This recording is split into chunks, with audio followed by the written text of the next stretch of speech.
Hi Ruchi, this is Ekta from Firki. It's Hi, really, Ekta. really good to see you.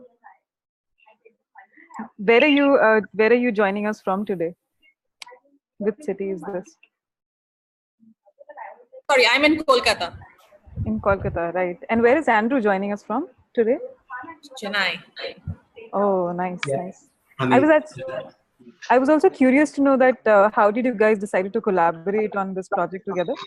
Like, what was the ideas behind this collaboration? How did you actually decide to collaborate together? I think it's just of interest in terms of if some of us would like to engage into collaboration. I was just thinking that did this idea come together and coming from different thoughts, and how did you decide to do it together? Yeah. well, See, I we work. think, go. It's all right. I was just saying we work in the same office. We both from British Council. We work in the same department, just in different cities. Andrew is my senior, so we are kind of in the same team, slightly different for the location, but kind of same team.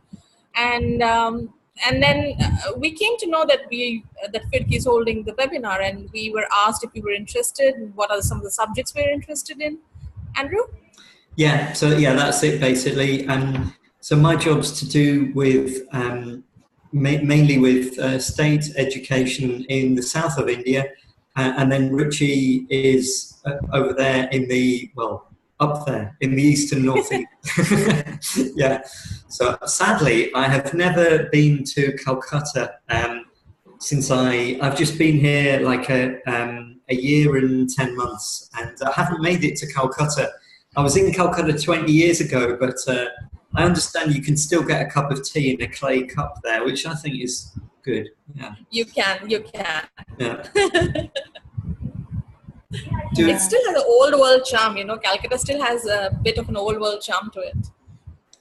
Sometimes it seems to be slow, but then it's all right. You get used to it. Do we have anybody here from Calcutta or anywhere else east?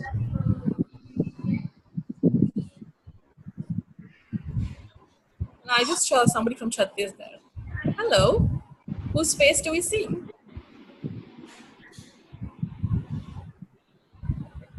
Hello. Hello. Are you able to hear me? Yes, I can. Yeah, this is Suchitra from Delhi. Okay. Hi, Suchitra. Hi. We have somebody from Calcutta. Shorvik Guha.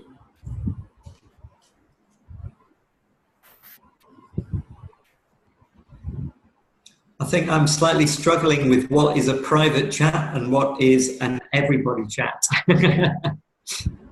Just sent you a message, BJ.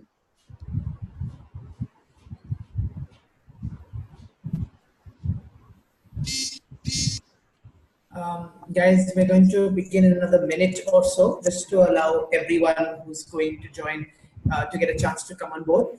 In the meanwhile, one more time, quick reminder of the norms. If you could, place yourself on mute so that any external disturbance does not echo or cause any disturbance on the call. Number two, if you could put your video off so we could save bandwidth, that would be great. And number three, we've got our lovely speakers here already, Andrew Foster and Ruchi Jain. Ruchi Jain is, her account is, you can see it as SES team. They're already present here. Please feel free to ask them any questions, tell them why you're here, where you're from. Just get a nice conversation going before we begin the next 2 minutes.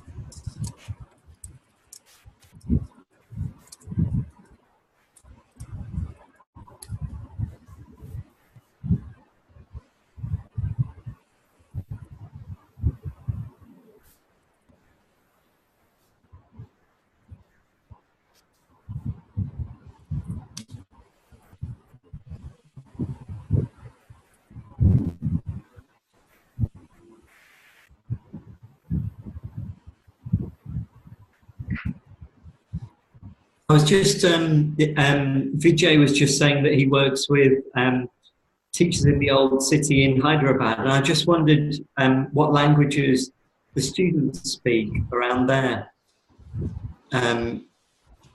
Maybe you could type it into the box, Vijay.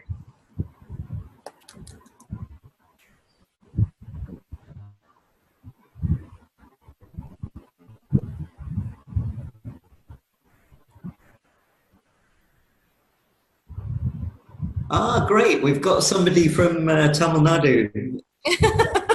All right. Vedvali Vidyalaya. I probably should know what or where that is.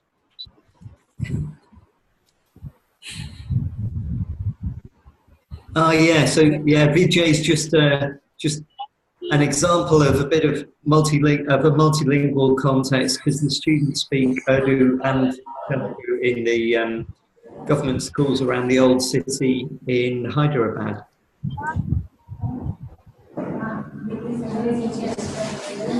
Oh, we have lots of people there. Oh wow!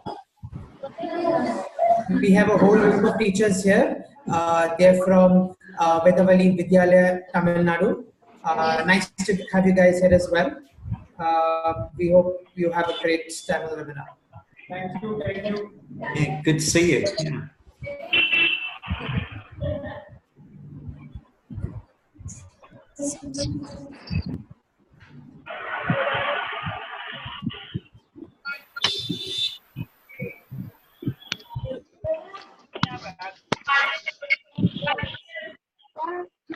Okay, I'm just going to begin.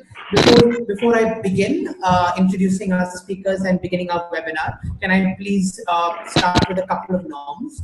The first norm is, given that we are a large group of people here, if we could all place ourselves on mute, we will prevent any external disturbances from echoing around during this webinar. That's number one. Number two, given that we are again a large number on this call, bandwidth may become an issue.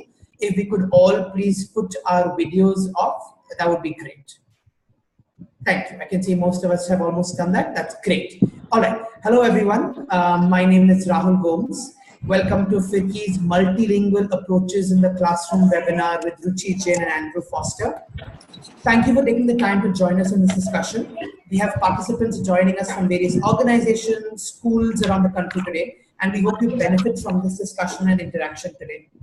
While designing this and other webinars throughout the year, the Firki team is hoping that we can disseminate meaningful strategies in classroom practices that take us closer to our goal of improving quality of education in Indian classrooms.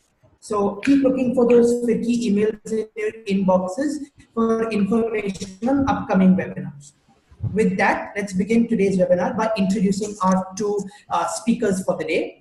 Ruchi Jain, the one who you can see as the SES account on Zoom. Yes, thank you, Ruchi. Ruchi Jain is the British Council's Academic Manager for Schools, English and Skills in East and Northeast India. She's based out of Kolkata. She has been involved in teaching and training in the British Council since 2010, managing British Council teachers and supporting their professional development in her previous role. She has a Cambridge Diploma in teaching English to speakers of other languages and an MA in International Education Management. Andrew Foster, who you can see as well, is the British Council's Senior Academic Manager for Schools. Andrew, if you could give us a wave. Thank you. He's the Senior Academic Manager for Schools, English and Skills in South India and is based out of Chennai. He has worked in teacher education projects for 7 years, before which he managed teachers and taught English in a number of countries in Asia, South America and Europe. He has a Trinity Diploma in teaching English to speakers of other languages and Masters in Education and Social Anthropology. Through the week, we have worked together with Ruchi and Andrew to design this webinar in relation to the questions we received from your registration forms. Andrew and Ruchi have also weaved the narrative of today's webinar around some of your questions and concerns that fit within the learning objectives of today's webinar. Before I hand the space over to them, I want to tell you a little bit about what to expect from this webinar. Over the next 90 minutes, Andrew and Ruchi are going to take us through a multilingual approach to instruction. They will cover what multilingualism is and the benefits of it. They will also explain to us the correlation between multilingual education, development, and gender equality, before showing us some practical techniques we can take back into our classroom as educators. There will then be a few minutes at the end to take up some of the more common questions that we received from the sign-up sheet. The last thing I'm going to do before I hand it over to Ruchi and Andrew is inform us of the norms for today. So if you would like to ask a question or clarify something, please make sure you're writing it down in the chat box. Ashwath, who is the Firki team manager, is joining us today. He will be there to help you answer your questions and provide clarity to points that you raise in the chat window. We also have Prerna from the Firki team, who is taking notes. She will send a summary of these notes after the webinar to everyone present here. We will have multiple opportunities to interact with Ruchi and Andrew throughout the call. Feel free to post your questions at any time on the chat window, and we will try and get through as many questions as possible. The presenters will keep checking if everyone is at the same place, if everyone is at the same pace, and from time to time they will ask you to convey your response whether you're ready to move along. Please reply with a yes or no in the chat box as well. Lastly, just a reminder, given the large number of people we have on this call, we'll be expecting you to please keep yourselves on mute so that we prevent any echo, as well as shut off your video so that we can save some bandwidth. This webinar will be recorded and should be available on the Firki website. And that brings me to the end of my introduction and norms. Thank you for your patience. We hope you have an interesting evening. Over to Ruchi and Andrew now. I'm really excited to know what's in store from them. Thank you. Andrew, will you share your screen, please? Sure.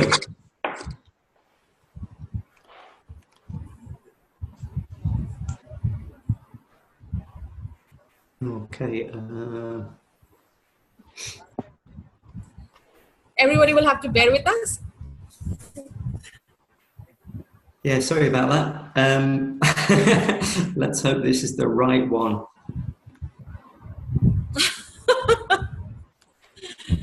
Great. And you will also have to change the slides for me, Andrew, because you'll be sharing your screen.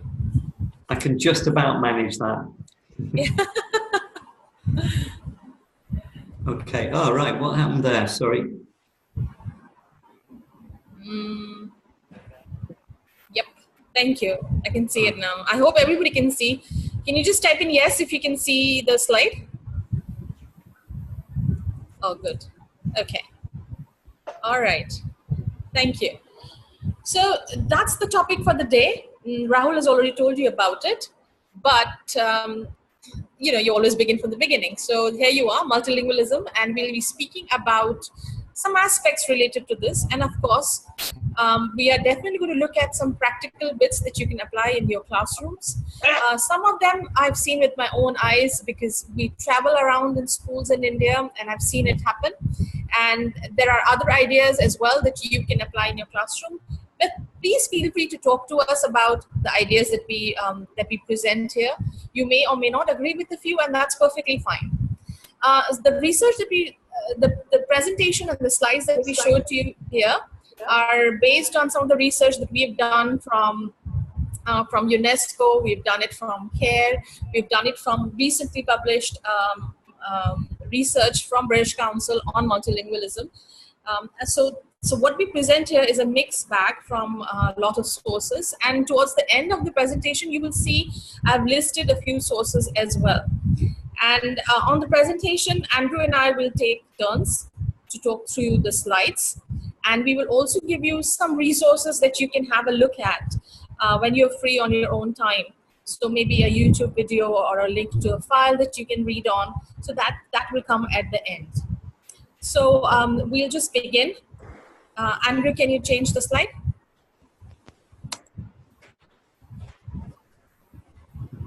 I think so. All right, sorry about that. That's fine. Why do I see that picture there? It's supposed to be there. It's okay. All right. Yeah. All right. Okay. So there are basically of many small things. We will try and look at four major things. One of them is we need to understand how and why. Sorry, I can hear somebody speak. Can you go on mute? Yes, thank you so much. So we will look at reasons for using multilingual approach to meet the needs of the learners, why it is a good idea. We will also look at, Andrew?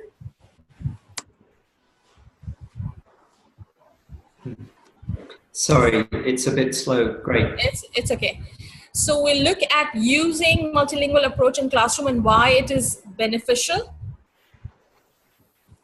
Next. We will also understand why multilingual approach is important in terms of development of the nation itself, that bigger topic. And we will look at what is the relationship between multilingualism and gender equality. And using multilingual approaches is good for girls, basically. And of course, something very, very practical that we can use in our classrooms. Is there anything in particular that you're interested in out of the four, or is there something else that you would have wanted from the objectives? Can you write something in the chat box? Will these four things help, or are you looking at something else?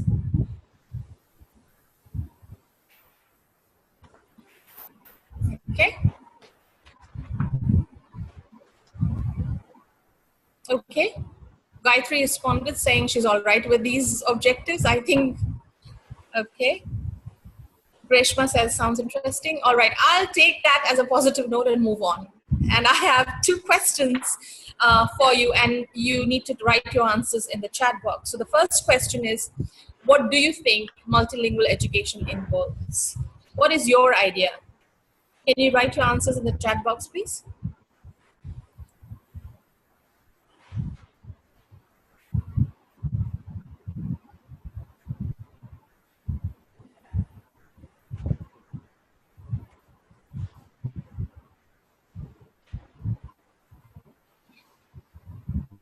What is multilingual education involves?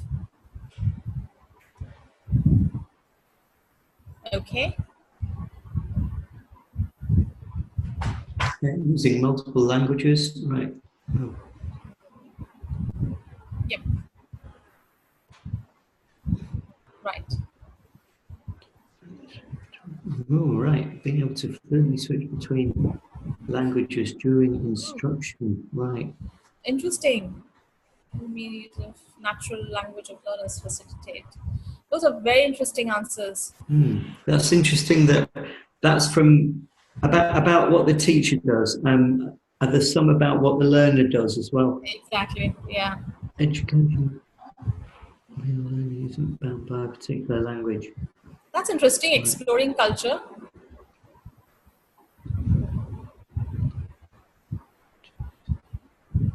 Andy, do you want to show the answers? Sure. To the first one. Okay. Obviously, there could be other answers, but this is just the shortest one possible. Yeah, kind of summary. Yeah. So that's like people in UNESCO. That's what they say. Use of 2 or more languages as medium of learning in classroom. But I agree with responses that you guys have written is exploring the culture of the place. It is looking at the role of mother tongue, looking at second languages. I agree with a lot of these suggestions that have come up. Thank you very much. So in India, do you think it's a good idea to be bilingual or multilingual? Or in general, do you think it's a good idea to be multilingual or bilingual?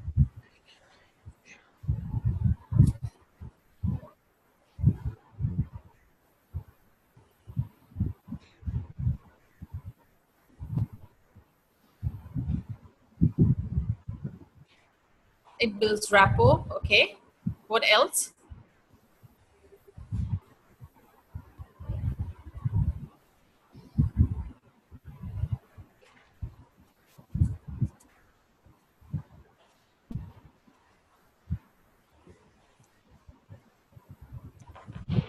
Agree?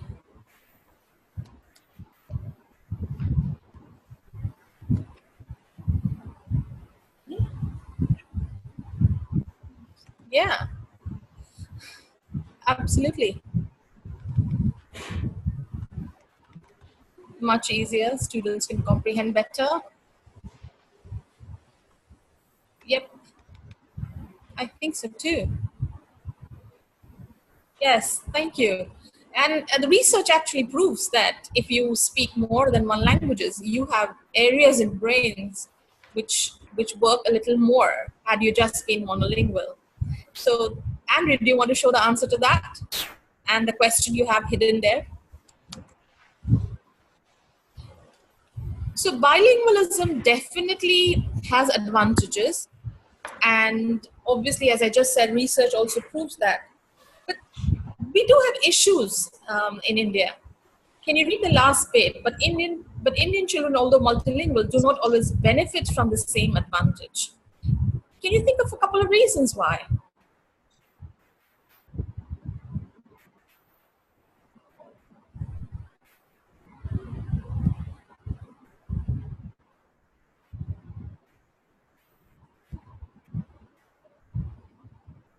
Why do you think Indian children are not getting the same benefit that a lot of research says others do?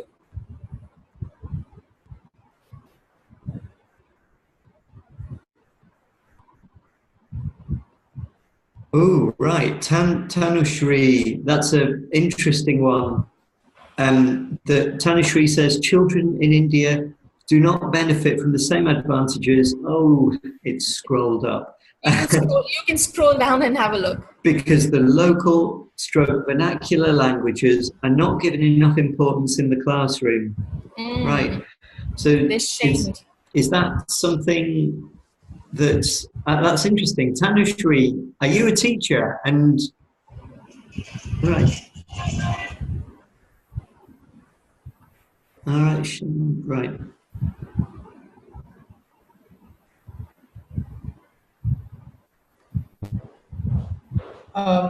Andrew, Tanushree responded. She is a teacher. Tanushree, if you feel free, you can respond on the mic as well.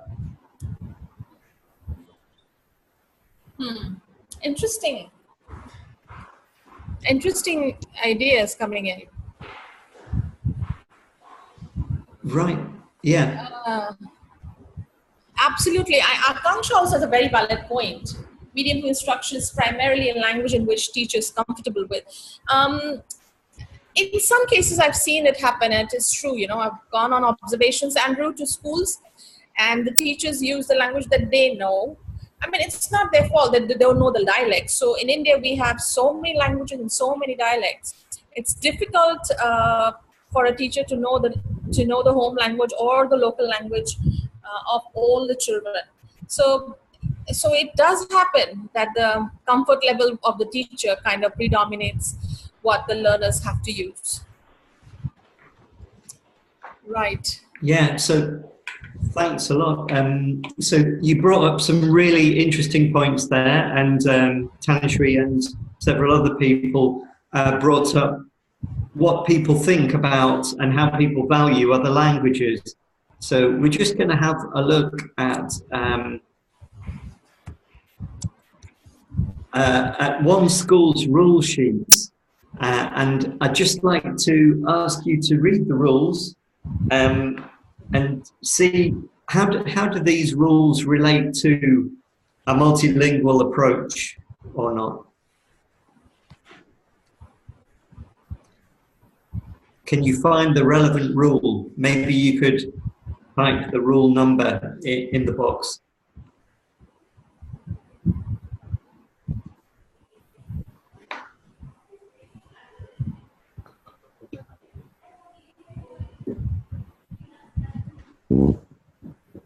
Yeah, good point, Vijay. Yeah.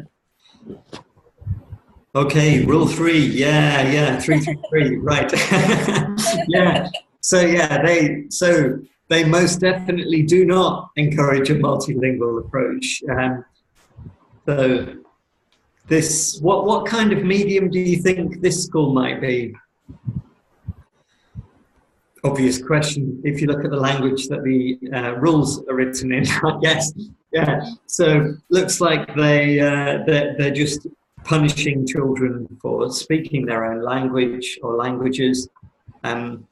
So this is obviously not a school that values a multilingual approach. Absolutely. Andrew, and can I just butt in? And I don't like the word offenders as well. Sorry, carry on, please. So yeah, somebody did raise a point about English medium and how popular it is becoming. It's not necessarily something that the British Council encourages. Certainly, it obviously depends on the abilities of both the students and the learners, whether English medium effective or not. So just going to the next slide. the British Council has, sorry, I didn't mean to do that. So the British Council has developed something called the Continuing Professional Development Framework for Teachers. Now, this looks quite complicated because it has 12 practices that experts have identified as being things that teachers need to develop. So they're skills that teachers need to be aware of, understand, be able to use in their work, and eventually completely integrate with what they do in the classroom. So in our careers, I have taught myself, not for a while. I occasionally do training now, but like me, you might be able to remember when you started learning about skills and practices that teachers should do. And at first, you hear about these skills, but you don't really know much about them. So if you look at the top line where it says awareness, that's when you're at that stage.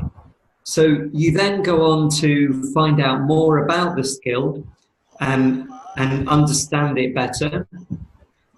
So then that's when you see what the skill is and why you need it for your learners.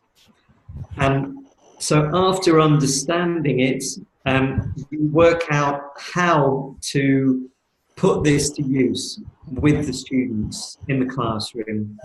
So that is the third stage, which is engagement on this diagram. And then when you can do this and integrate it with the other skills, and it's what we call in English second nature, then that is the stage called integration. So going from the kind of pale yellowy orange to the bright orange are these 4 stages, okay? Now, I'm going to show you a horribly complicated diagram. So this shows you all of the 12 practices, and you can see on each of them there is that beginning stage of awareness, and then it goes towards the middle where as a teacher you're competent in being able to put this into practice for the benefit of the students, and so the quality of learning has improved. So 2 of these practices are down at the bottom here. One of them is using multilingual approaches. And you'll see that next to it is using inclusive practices. So if we want to make sure that we're not excluding students, we're not leaving them out, then one of the ways to do that is by first knowing what language or languages they know, and being aware of what either advantages or difficulties that gives them. So what I'd like you to do just for a minute is to reflect on where you think you are in terms of those 4 stages about multilingual approaches. Is it something you're aware of, or do you feel like it's something you can completely integrate into how you teach? I'll just answer Akanksha's question. These skills are not in specific order. It's just a circle. So anything could be a starting point. But these are some of the skills that we think teachers should have when they're teaching in the classroom so that the quality improves. So as Andrew said, you move from level of awareness, but these are some of the skills that you need. So you need to know how to plan a lesson. You need to know you need to know your subject, whether it's English or history. You need to know the subject. So what is the depth at which you know your subject? So that's what he was talking about. Thanks, Ruchi. Great. So we'll move on from that, but it's something to reflect on. If you're interested in this and in finding out more about the using multilingual approaches practice or any of the others, if you search for CPD framework or continuing professional development framework for teachers, and British Council on the internet, you'll find it. Okay. Yeah. Okay. So we're just going to look at what this means for teachers, this using multilingual approaches, and the kind of things that you can think about when you're developing this practice.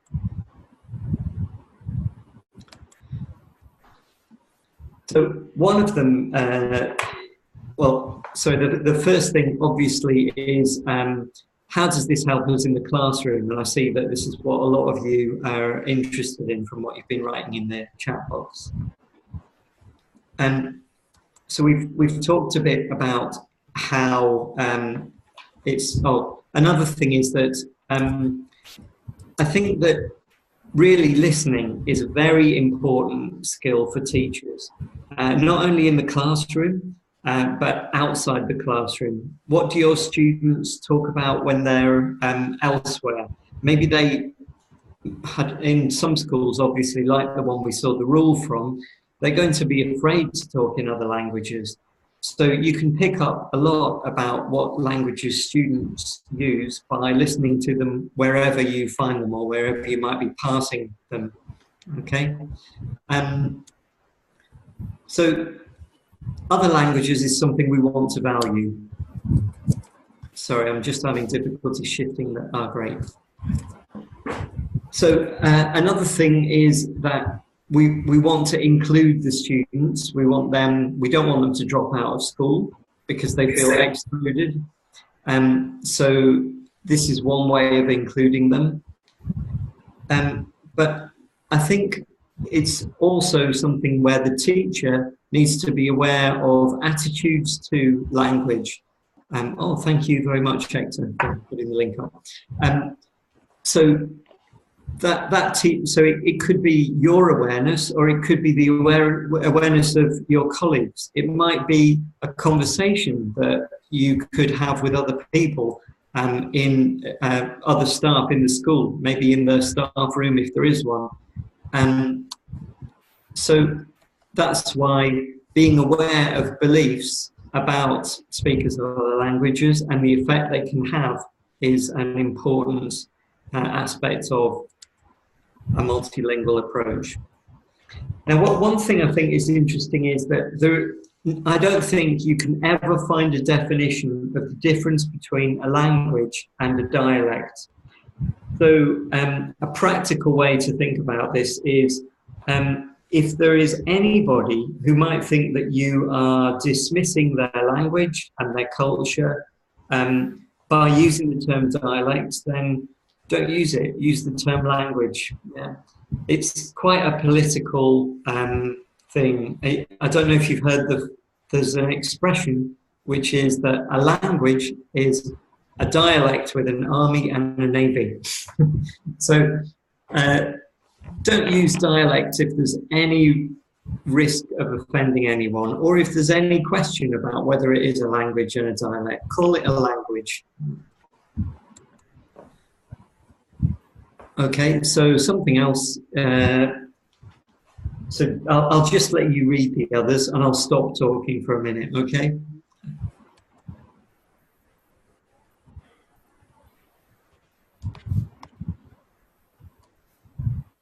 I'm very sorry, I just lost the slide.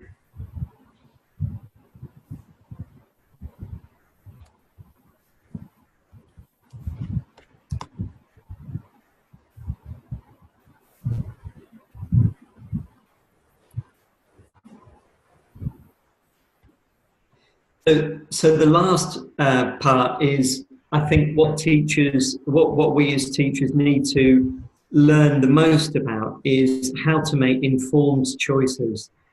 So choices that respect the linguistic diversity in the classroom.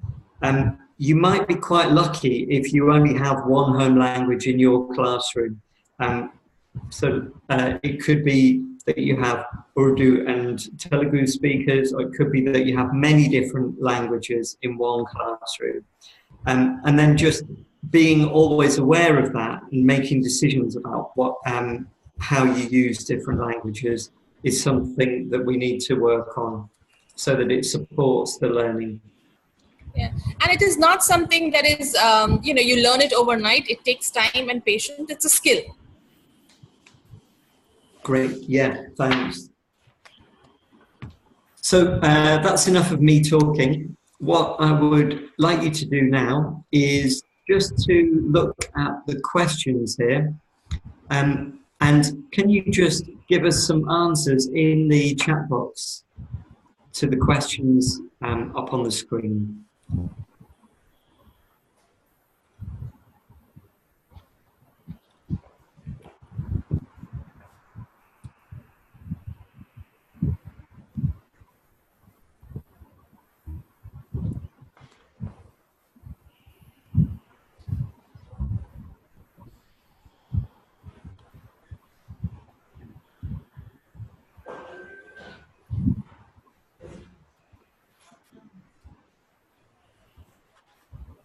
Ooh.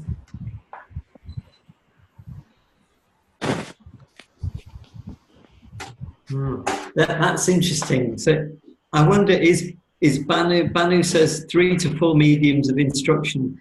Is that the reality or the official policy? That's a good question. Is your school open to any medium, or is that a kind of a reality?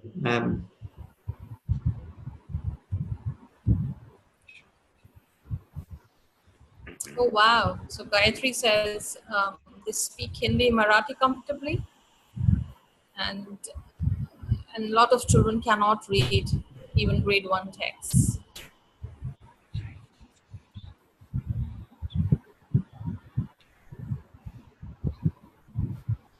Yeah, right. Mm. Yeah, I mean, so I think more or less everywhere in India we have people speaking different languages in the classroom.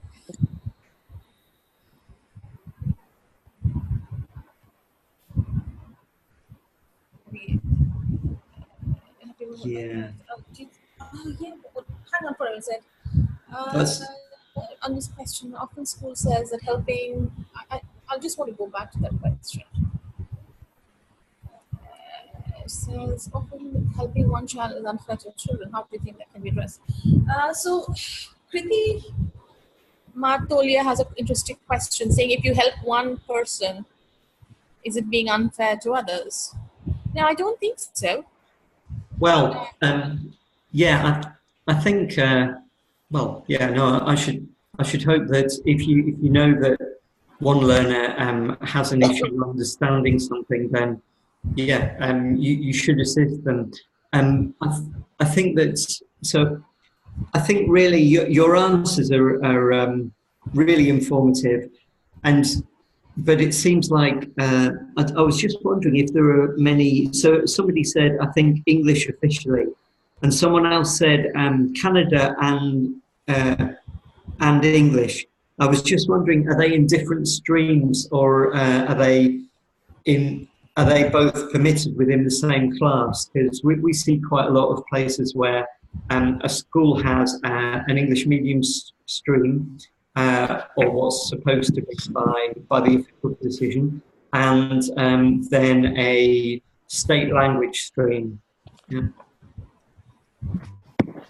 So, I mean, basically, I'm very happy to see that there are several mediums of instruction in quite a few of those schools, because if as a teacher you're not able to assess the learning and be sure that students have understood through the medium of English, then I think you have a responsibility to check their understanding and to convey what they're supposed to be learning.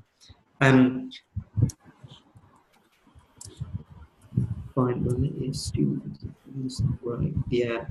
So yeah, we often find that students do have difficulty understanding in the medium of instruction if it's not their mother tongue, and obviously that's often English. Yeah. Great. Okay. So just looking, all right. So did anybody answer the final question about learning any words or phrases of an unfamiliar language from students or staff at the school?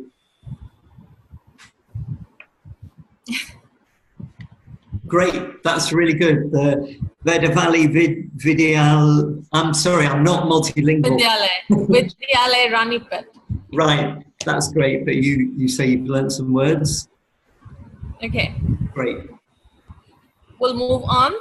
So, great.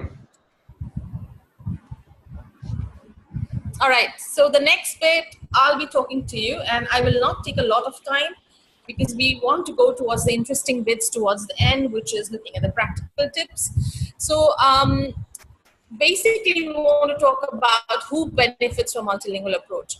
Very quickly, who are the people who will benefit from multilingual approach? Obviously, the children. Are there anybody else who will benefit from multilingual approach? Can you type in 1 or 2 answers?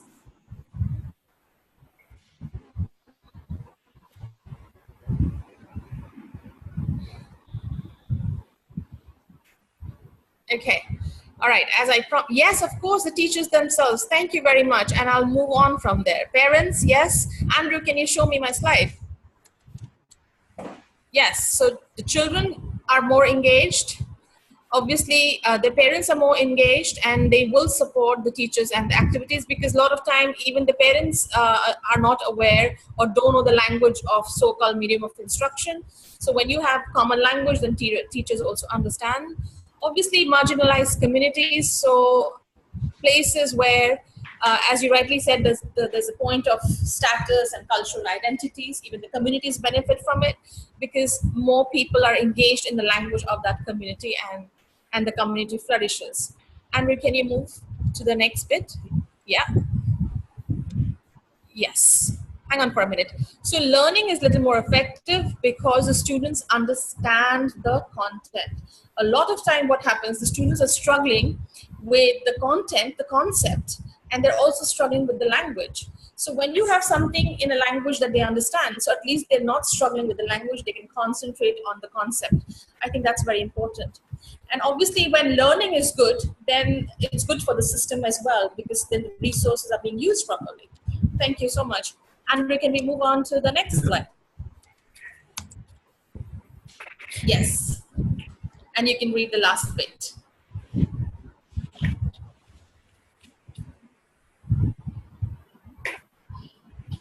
Right.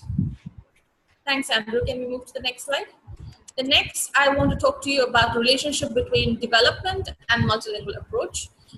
It's basically when you have languages being used and every person feels that, yes, I can show what I've learned in the language that I'm comfortable in, so that everybody is engaged with learning, that's when overall development happens. So national development is not what the government does, but what people of that country can do.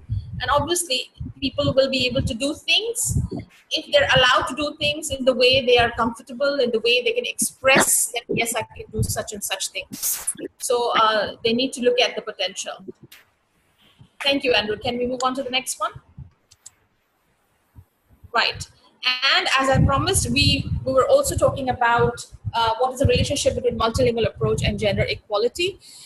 What happens is when you have information that is being given to the parents and the parents understand what is happening in schools, then chances are parents would want to keep their children in school, and that is directly related to a lot of time for the girls as well.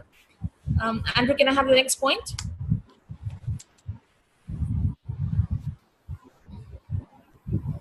Yes. So, so the advantage is if students understand what is happening in the school, then they're more engaged and they want to remain in school. And that is the case for the girls as well. So the girls may want to stay in the school if they understand and they enjoy and they like what is happening in the school. And they may convince their parents to let them be.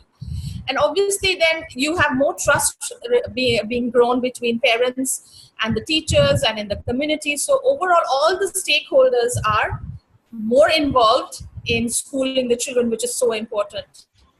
Andrew, can we show next point?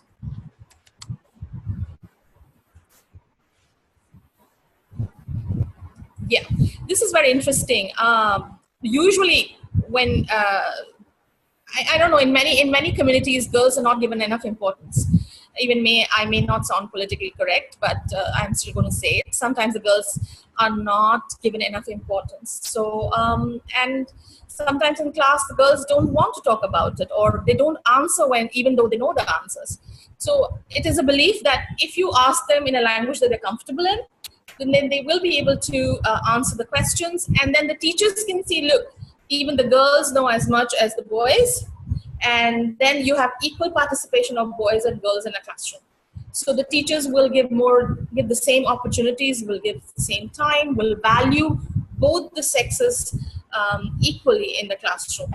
And obviously, when you have more girls being educated, they may want to become teachers. Andrew, do you want to flash the next point? Yes, they may want to become teachers because they've liked what they've learned in school. And that is also important. When girls see women teachers, they want to become they want to become teachers. So they want to study. So it engages the girls a little more in schools. Yeah, thanks, Andrew. Please feel free to talk about these points in your chat, as Rahul says. Andrew, do you want to change the slide? Sure.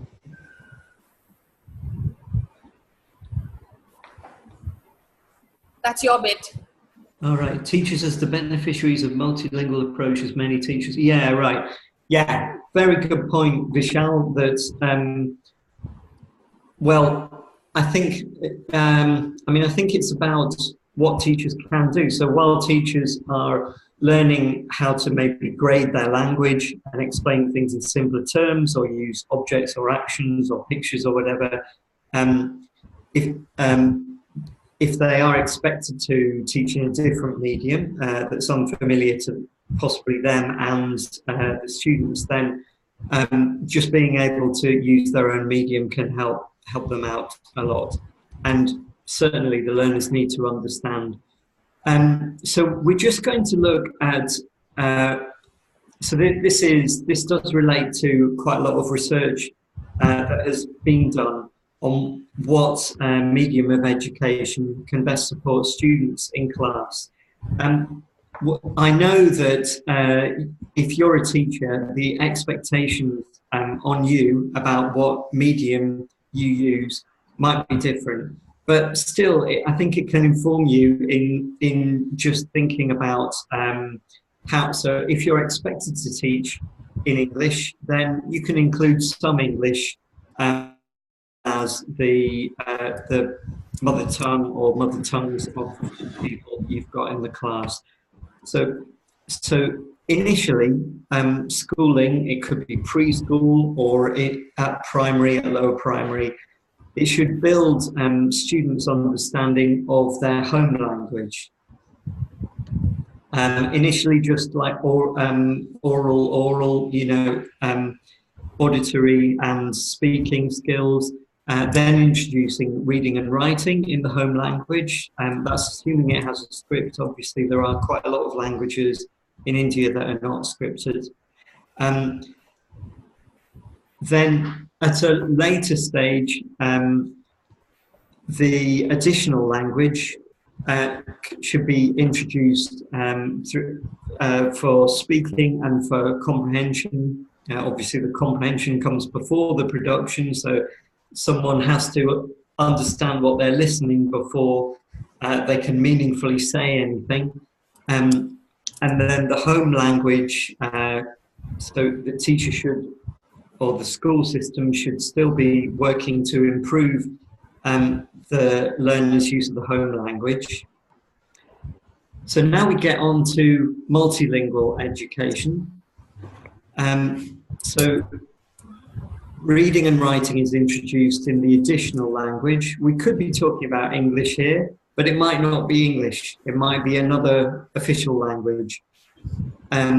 So you continue building the student's home language, but then you start introducing the additional language in teaching other subjects, okay? So at a later stage, ideally, we would move on to multilingual education, where you're still supporting development of the home language, but the oral and written competence in the additional language is further developed, and it's used in learning other subjects. Now, you might be looking at this and thinking, wow, I wish I lived in that world. Possibly the situation, the expectations are different. But this is the kind of model that can best support the learners. Okay. So just having a quick look at the comments. If there are multiple home languages, how to introduce reading and writing. Yeah, well, I think that is, that's something we will be looking at a bit more, but certainly the role of the teacher is important here. The teacher can't know everything, so the teacher has to be comfortable enough to take the position of a learner as well, and not be afraid to have other students sharing what they know about their language, particularly if it's one that the teacher is not competent in. So I think we're going to move in, but we're aware that you have a lot of questions here. Sorry. So it's recommended that this development in the home language continues throughout school, and that, you know, we got a lot of questions that you sent in before saying, how do I stop the additional language detracting from the student's own language? So just by keeping that present in the school and in the classroom is one way you can try to do that.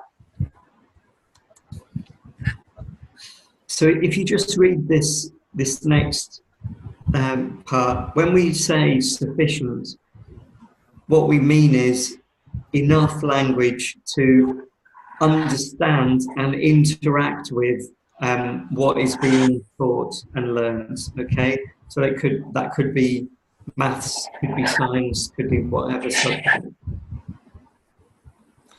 So really, if they don't have sufficient, enough language to interact with it, then supporting them by including their mother tongue or mother tongues is necessary. Okay. Anoop has a question. He's saying, do we have an age reference where languages can be introduced? See, there are different theories and different approaches to this. Some people say the earlier the better. Some people say after the age of 5. So we still haven't found the right answer to the question, at what point should the second language be introduced? Yeah, I mean, I think it very much, it varies enormously on the learner's background, the amount of the language of instruction that is in the environment, also the teacher's ability to speak the language of instruction, and what pre-service training and in-service training there is. So there are lots of variables, but if you're interested, it might help if you search on the internet and you look at medium of instruction and lower and middle income countries. That will get you literature that might relate more to, say, a state school context in India or South Asia. So there's so many variables. If you're teaching in a private school, if it's a well-funded private school, and I mean that, it just depends on your context, really. Okay. So just going to the next thing. So we're going to start to look at some some practical suggestions. So we talk a lot about a language-rich environment. That sounds a bit strange. It's not like a cake full of really yummy language. It's just how you can make language look appealing and attractive in the environment that the students are in. So these are just some of the ways that you can add to the attraction that language has for the learners. And obviously, we're not just talking about English here. This could be English, but also it's a way of valuing the learners' home languages. Are there any, if you look at that list, is there any one or two things that you find particularly useful? Yes. We will go into some of these bits in the coming slides. So this is just a general idea how we can make our classrooms a little more attractive for the students in terms of language. But we will talk about some of these things in the coming up in the next slides. I'll move on. Okay. Right. Okay, sorry. Oops, something missing here. Right. So a few things that you can do to promote multilingual approach in classroom. One of them being, as Andrew will just tell you about. Sorry, yeah, right. So the first thing is I mentioned this before. So just observing students, what language do they use among themselves? If you've got a large class, particularly, it can be really challenging to actually know the background of your students. So by listening to students in the corridor or in the playground, you might find out more than you can if you have a big packed classroom that is difficult to move around. So another possibility is by doing a kind of survey. You could draw a table with first find out all the languages that students know, and then put those languages down the left-hand side of the table, and then maybe put the names of students across the top, or if you have too many students to fit on a table, just put a tick for each language that a student speaks. Maybe you could put them in teams to do this, and just make it a kind of group work activity where you get answers from groups and then you tick what language a group speaks. So maybe that would also help with one of the questions that we got, like how do you know which home language to go for? So if you know who speaks what language and how many speak that language, it might also help you to make that decision. Sorry, Andrew, just carry on. No, carry on. Yeah, good idea. Great. So another thing is just by having charts of alphabets of different languages. I know that obviously we need to bear in mind things about alphabets. It's useless if somebody knows the name of a letter but not the sound of the letter. So knowing the sound of the letter is so much more help for learning a language. So I saw a lot of alphabet charts when I was in Sikkim, Andrew. So Lepcha and Bhutia, they were not related to sounds, but yeah, it would have been really useful had they been related to sounds. But they did have charts. Some of them students made, some of them the government provided them, but they were really helpful. You can always compare. That was good. I think we've got a picture of one of them later on, and that obviously using pictures that the students know the name of the picture is one way of getting around just relying on reading. Great. Do you want to carry on at this point, Ruchi? Yeah, sure. I'll just quickly go through some of the points. We need to take questions, I think, Andrew. The easiest way to do is just greet people. Let them know in their language that we value their language and it's okay to speak in their language. So one of the ways is to greet people. We can pick languages every week and then you can do some bits in that language. So that's one way to look at it. It just says to everybody, look, all your languages are important. Andrew, can you show the next point? Yes, this is really useful and I've done it myself in my classroom and it has helped. So common words, phrases, you can put labels on and in the language you want them to learn. And obviously, it really helps because it reiterates what they're saying visually with the object itself. So ultimately, as Gresham had pointed out, people catch on, the learners also catch on. So highlighting, this is basically highlighting what you need them to learn. Next point, Andrew. We can use tongue twisters, Manjusha. Multilingual wall. So, so phrases that you commonly use in the classroom or in the environment around us. For example, can I borrow a pen, or what's your name? And you can have all these, like thank you. I mean, I love the way in which thank you is said in different languages. So you put them on the wall, and the students should feel free to use any. And then, of course, the walls can change as you progress through the academic year. Andrew, do you want to change? You will get these slides later on once the webinar is over. So I'm just going through a little quickly so that we can answer some of your questions. And of course, we can have reading materials in different languages, in books and magazines and leaflets. Also, you can have stuff that the children have written, for example, a story or whatever, a poem that they have written, and it can be part of your resource. In fact, in Sikkim, when we went on observations, Andrew, we had reading corners at almost every classroom, and the children were actually going to that corner, picking up books, looking at it, reading it. When they were free, even then they would do that. And another great thing would be using multilingual dictionary. You can make multilingual dictionary with your children. So say, for example, you have a topic that you want to teach. So words related to that can be your own dictionary and the way you want to organize it. So topic-wise it can be done, or it can also be done with using anything that you really want. I hope I'm not speaking too fast. Please just write a question if you think I am moving too fast.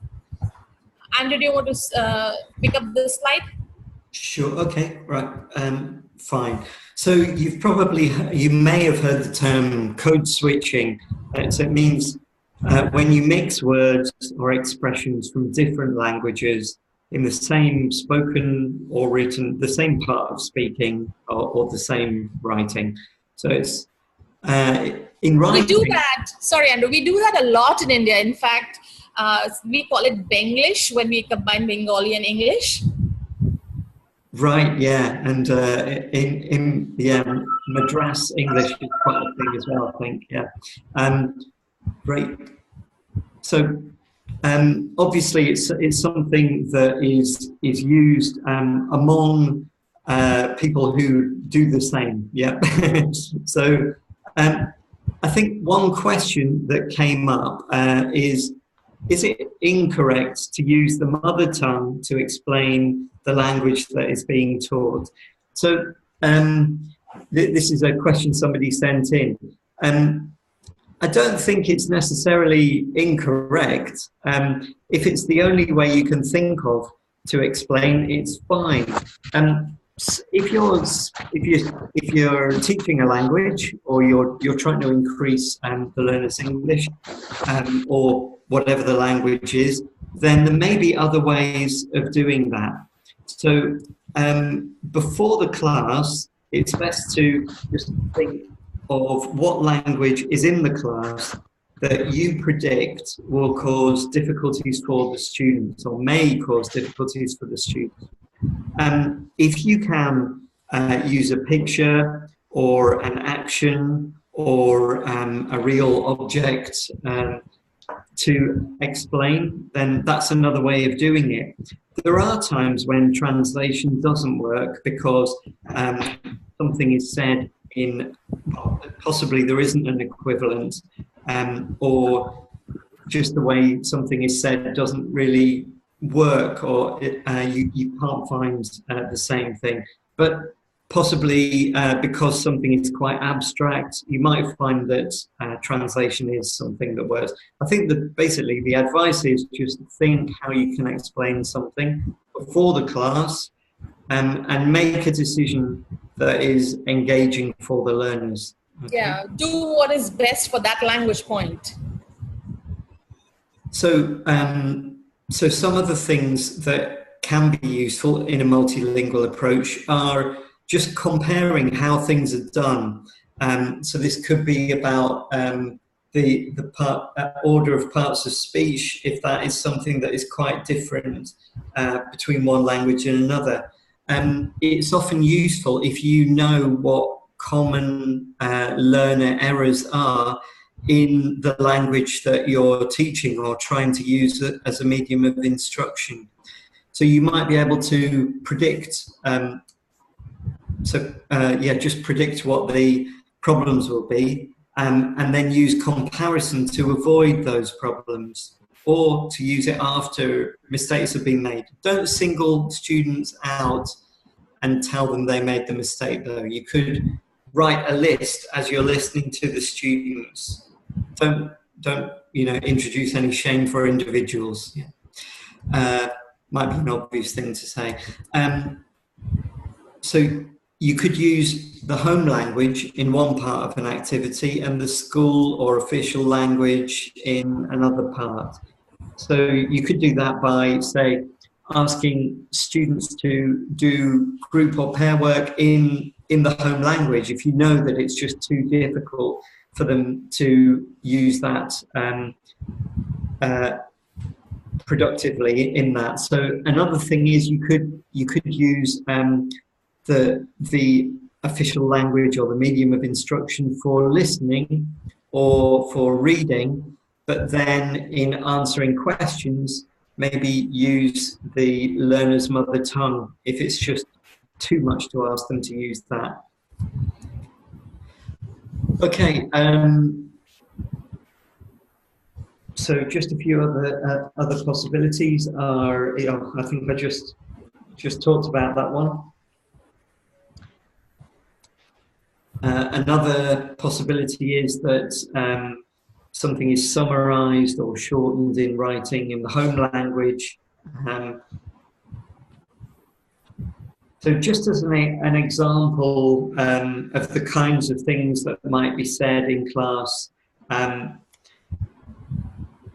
so you could say, so in English we say, in English we say, they say, this, how do you say that in your language? That can be a useful check because maybe it can be a way that you can, if you don't know the language yourself, you can use students who you know their comprehension is better than other students in the class to explain things to the students around them. Okay, right, so I'm going to move on from this. So we've pretty much finished. We got a lot of questions that you sent in, and a lot of these questions related to, I can't read my own slide because the bar is over it.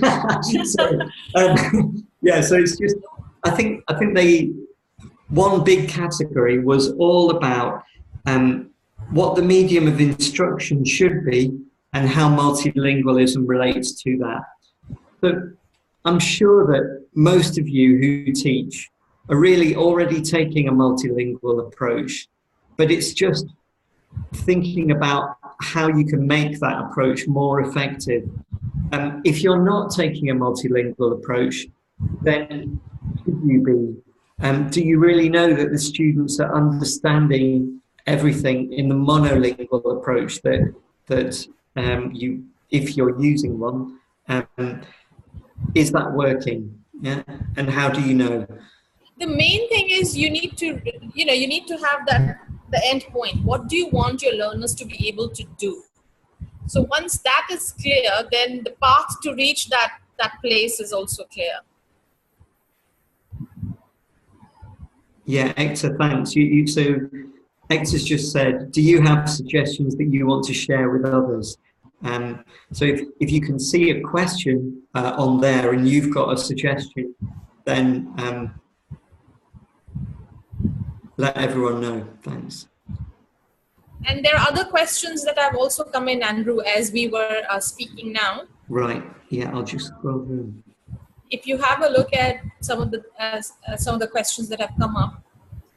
So let me just have a look at one question that it says, if there are multiple home languages in a classroom, how do you introduce reading and writing? Again, if you look at the classroom survey and you do a classroom survey, you would know what are the main languages that the learners are speaking. Also remember that it's just a question.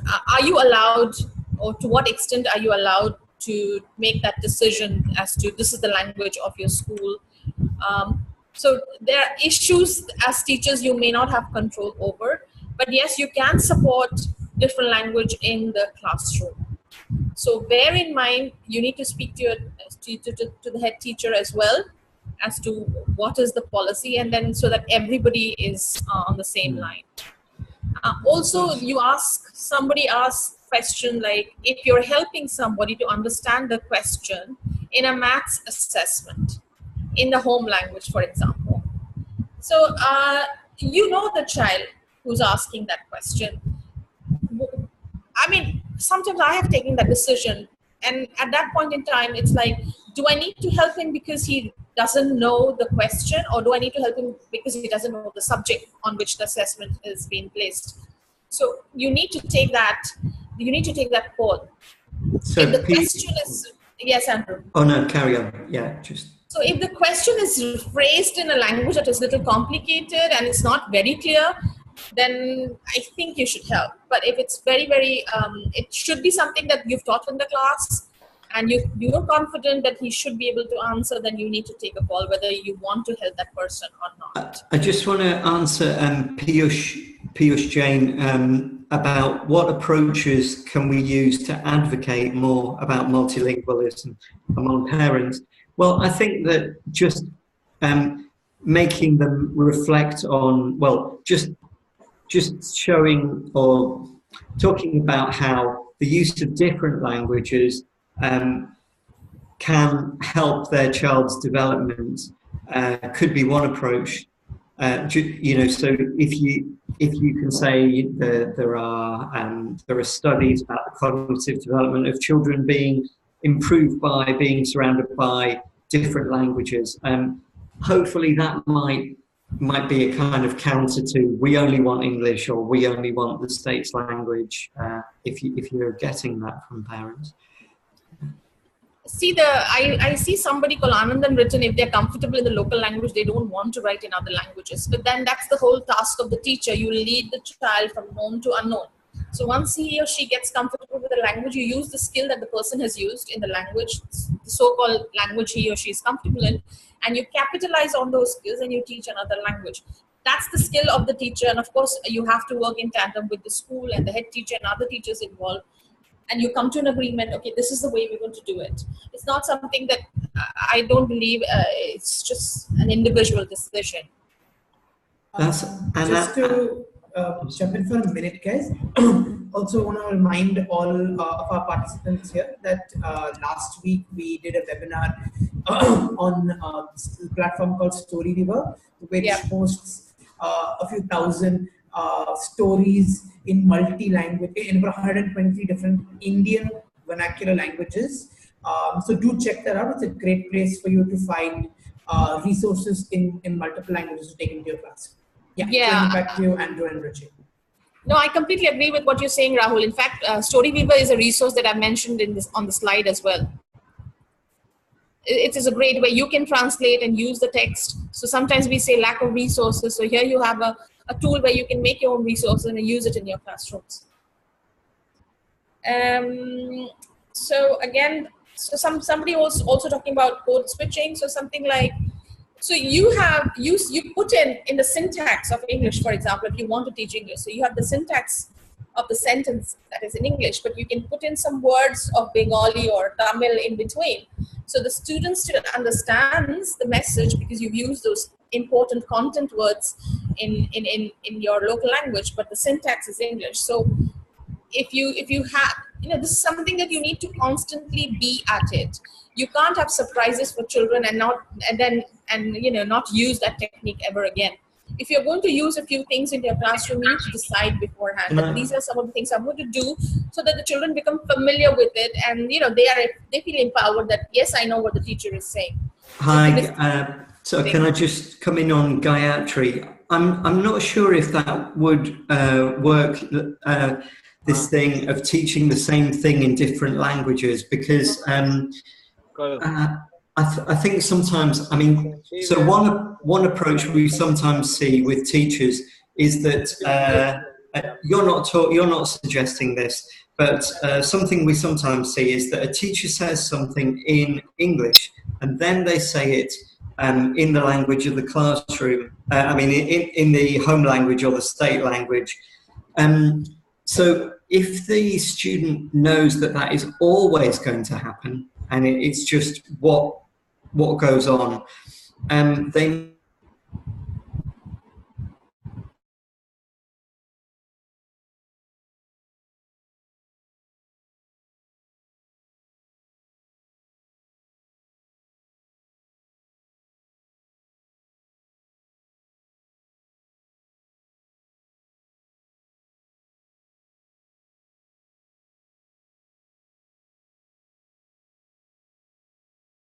I also think it could make a student bored if you're doing the same thing but in different languages, because the content isn't, there's no difference. If there's no difference in the content, if you do it in a different way between different languages, maybe that would be okay. But yeah, it's an interesting idea. So the same topic, but with for how it's done in different languages might be okay, but if it's hearing the same thing or reading the same thing, yeah, maybe less so, Gayatri. But you could use that skill. For example, if you've learned how to describe a character in Hindi, then you could, in an English lesson, you have a different topic altogether, and then maybe you can say, okay, remember how we did it? Can you talk about the character now in English? Maybe that would help. And Anandan got back right. So you've got Tamil and Tamil, Marathi, Telugu, and Hindi in right. Yeah, quite a mix. So I'm just going back to. Yeah, that's interesting. Anup has something Tamil and English. He needs to substantiate the results. And how will you go about doing it, Anup? That would be interesting, because the way you figure out and the way you want to measure the success, that will also be very important.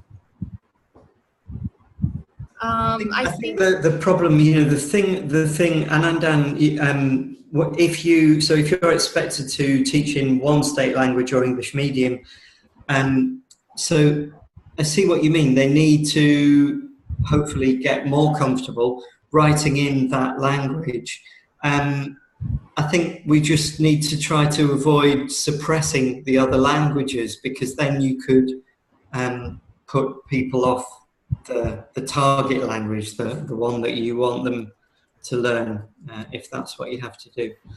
And also, Andrew, I don't know whether you agree with this, but I think sometimes as teachers, we take so much stress on ourselves that we need to do everything in this one class and achieve, change the world. So I think we need to be careful there as well. What do you want to achieve? How much? What is feasible? What can be done? You have the child for so many years. Do you have a plan? Do you want to work through all those things? So think about the bigger picture as well. Sometimes we're so involved with the nitty-gritties. What do you think, Andrew? Yeah, true. Yeah, you can't do everything at once, most definitely. Yeah, I think, and maybe you can use things like comparison of languages, even in, possibly in writing. I think that translation is a difficult area, because there might be useful ways to use it and really unuseful ways. Yeah. Something short and quick and fun, I think it's all right.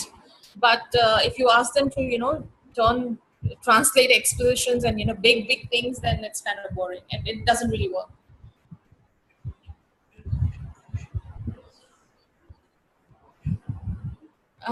What else do we have? Whole language approach to language acquisition. This is a very good. Sorry, Anoop's point about whole language approach. It's not that as much as how things are assessed. So I know that parents and possibly school systems expect exam results a lot, but we also want children. We want children to do fine in the exams, but we also want them to get some useful knowledge that they can learn, that they can use beyond school, whether that be language or knowing about why plants survive or die. So I think so. I feel your pain possibly if the parents might just be thinking about exam results. Just assessing learning is really, it's actually a very difficult thing to assess.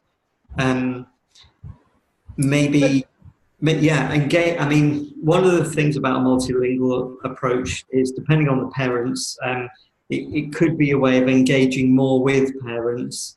And maybe the children might also be your ambassadors to the parents if they can talk about what they're doing in the class and how I mean, I think just engaging with students in the class and checking their understanding is something that you can do. Don't know if that answered your. That sounds like a difficult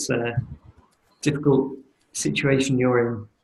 Maybe we can show them the resource slide, Andrew. We are running short of time, so maybe we can just show them the next set of slides that we have. We also had a load of other. These are all other questions that don't really fit in that same medium of instruction and multilingualism category. So this thing about each student having their own capability and how can you deal with large classes? So one thing is using groups. I think we already referred to the possibility of mixing people up according to the languages that they speak. I mean, you don't want to isolate a student and make them feel uncomfortable, but so maybe putting students with other students who can help.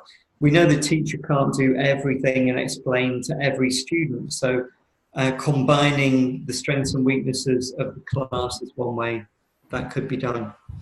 Concept and language, I wasn't sure what this meant, but it is much more important that learners understand the meaning of language than that they can just write something correctly on the board but maybe don't understand what it means.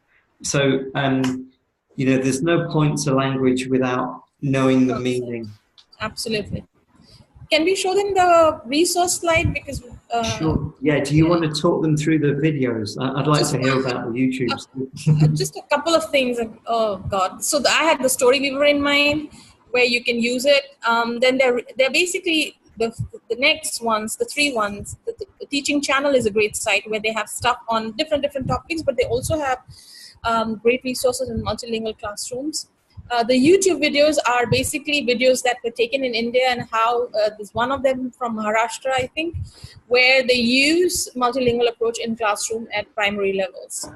The other resource is Coursera, which is basically like a MOOC that we have, and there you can go and have a look at multilingual, multicultural education. This course is free.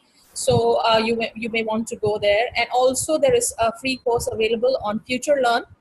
That's the MOOC site that British Council has an account there. And you will also find something interesting on multilingual education on Future Learn. So go and have a look, sure. And the next slide basically is a place where what we've used stuff from. So we've used stuff from British Council, from Macmillan's, from Cambridge, from open education sources, from UNESCO.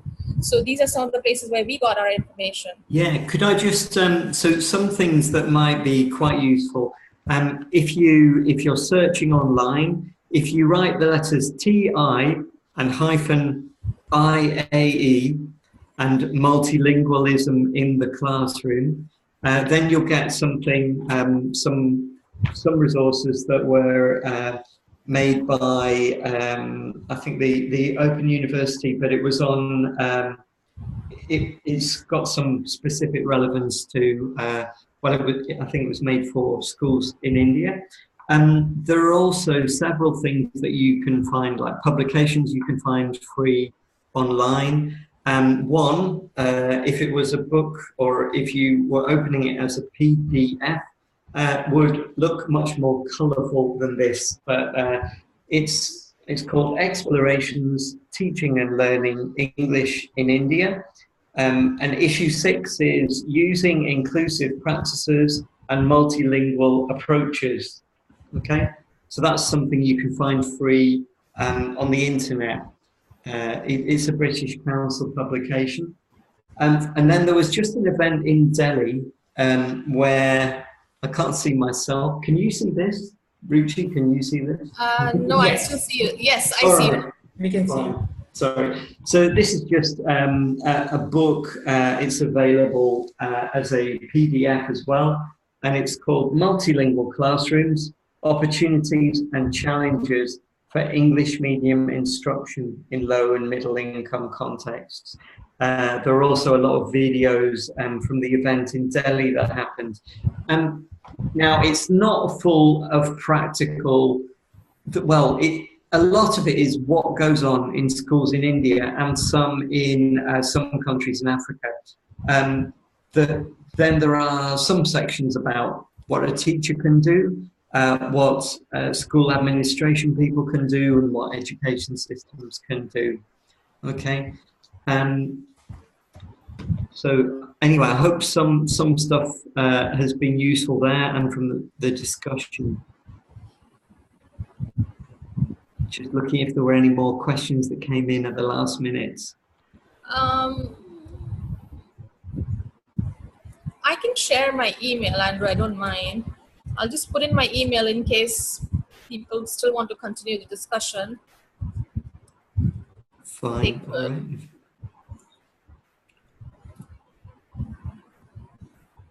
Oh, thanks a lot for sharing all those links. That's great. Andrew, just wanted to ask you, what is the name of the book that you just mentioned? If you could type it in the chat box. Sure, yeah. Thank you. Actually, did somebody just already put it in there? Yeah. Yeah, I think that somebody from Firki, Ashwath, already put it in. Ashwath, thank you. English agenda, yes, they have. Yeah. All right, there it is. Brilliant. Great. Right, so I hope this has been useful. It's a really, partly because of expectations that don't only come from the people running schools, but also from parents who see English as a skill that can get their children better jobs. The medium of instruction has made things quite complicated, but really taking a multilingual approach is possibly, maybe the only way of making sense of a demand for English as a medium of instruction, but making sure that students are not excluded in the push to improve people's English. There's an interesting research that we did in a project in Bliss about social attitude towards English. Yeah, so that would also be interesting in case people are interested. They could go on the British Council website and check out some of the resources that are available for people to read. So that was also interesting. Could I just answer? There was just a little question. How can we as a teacher support our kids if they haven't any support from their home? I mean, I'm really sorry to interrupt, Ruchi. No, it's okay. I think I understand that it's difficult, but I think that teachers do have a responsibility to make sure that students can learn something in the classroom. And it's great if parents can help out. I think that parents can if the students take interest in the subject. But even if they don't understand the medium of instruction, so I just don't think that we should put the onus on the parents. I think it's not really fair on the parents it's not something we should blame parents for, because the parents want the best for their students. And so just what we can do in the classroom is, if what you can do in the classroom is limited, then involving the home language of the student is also a way that you might improve the connection to the parents. I might not have answered the question there. So how can we, as a teacher, support our kids if they haven't yet? Okay. I mean, I just think you have to try to support the students' learning, whether or not they get support from home. I agree. think that's a great note for us to stop this webinar. It's been incredible piece of information. A lot of information has come our way from our speakers, and we've got a lot of great tips on how to include multilingualism in our classrooms. Before we go, a couple of pieces of information that is very important for you guys to know. Firstly, we will be summarizing the notes from this webinar, from the chat, and we will be sending you the PPT across in the next few days. I have put the link to the survey that you can take on giving us feedback on whether this webinar was worth your time. What did you enjoy about it? What is something you'd like to keep? What is something you'd like to change about the format? Things that we can definitely take into consideration.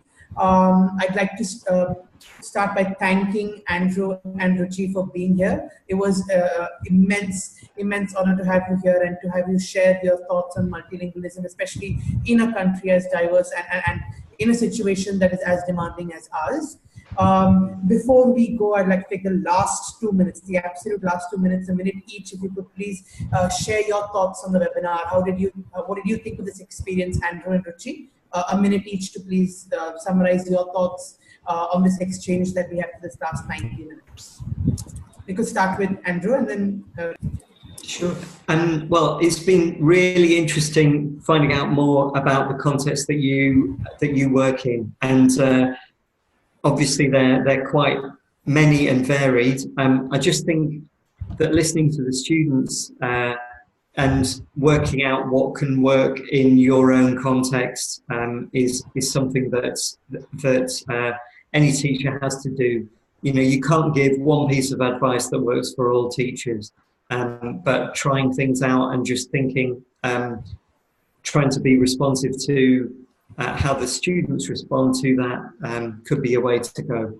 And finding out about the languages they know and valuing them might maybe improve the environment of the classroom. If you don't already, I'm sure you do. Thanks. It's been great to find out stuff from you. Yeah, I agree. I mean, it was fantastic to see a lot of, brilliant, innovative work being done in the classroom. So, for example, somebody's experimenting with Tamil and English. You already have somebody who's volunteered in the US and would like to try what they learned there in India. So, the fact that everybody has ideas that we can take from here. I think webinar is a space where we don't just learn from the speakers, although we've got the opportunity to speak the most, but the interesting thing is the chat box where you get to hear from other people as well. I think it's been fantastic for me personally as well. Thank you very much, guys. It was a pleasure having you.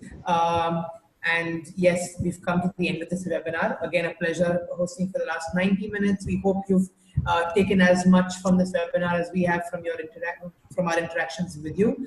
Have a great evening. Thank you. Thank you, Rahul. Thanks. Thanks for having us. Thank you. It was our pleasure.